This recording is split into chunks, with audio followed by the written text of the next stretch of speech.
It's that summer travel season again, and one way of deciding where to spend your vacation time is by consulting one of those travel guides that you see all over the bookstore shelves. The state of Florida, being a major destination for travelers worldwide, gets a good bit of attention in these published vacation planners. But if you don't see too many tourists wandering around the streets of Jacksonville this summer, Ted Brown says he may know exactly what cut into our share. A good vacation is a lot of hard work.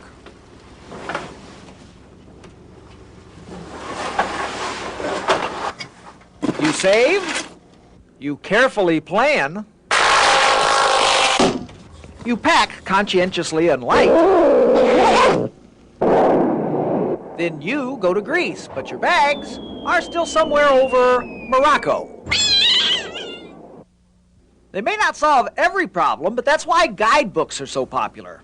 They not only tell you a little bit about the place you plan to visit, but also what to see, where to stay, and where to eat while you're there. There are plenty to choose from, but the king of travel guidebooks, says so right on the cover, is Fodor's Travel Guide. Look, they even have one on Florida. I wonder what it says about Jacksonville. Ah, here it is. Jacksonville and Jacksonville Beach. One of the oldest cities in Florida, and Jacksonville is an underrated tourist destination. Well, that's nice. Recently, it has had to grapple with a reputation as an unsafe drive-through, but police patrols along I-295 have succeeded in holding highway hooliganism in check.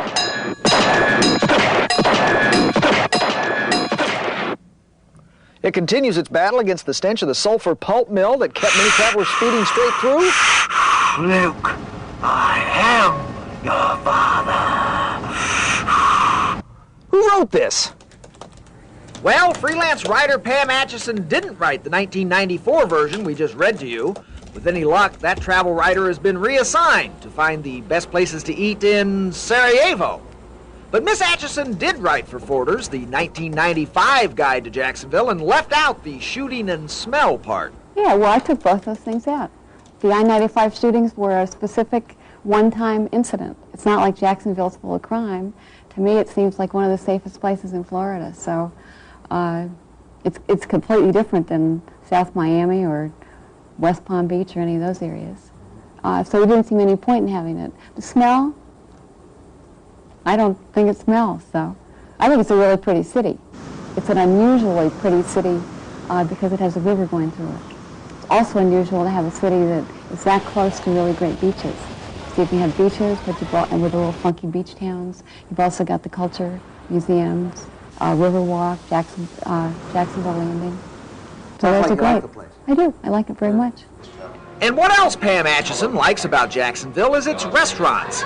Eating being a major reason for traveling and finding out where to go to eat, a major reason for guidebooks. The star is important in Fodor's, right? Yes, the star is very important. Yeah. So you remember who got the star in Jacksonville? Well, I actually gave a couple of stars. I gave the star to 24 Miramar, the Wine Cellar. Both of those are pretty upscale restaurants.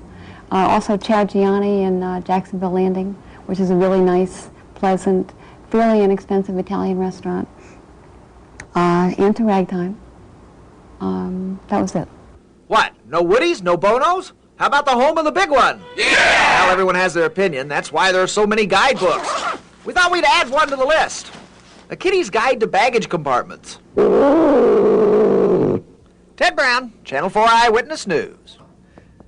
That Ted. Well, let's check in with Mary in the newsroom.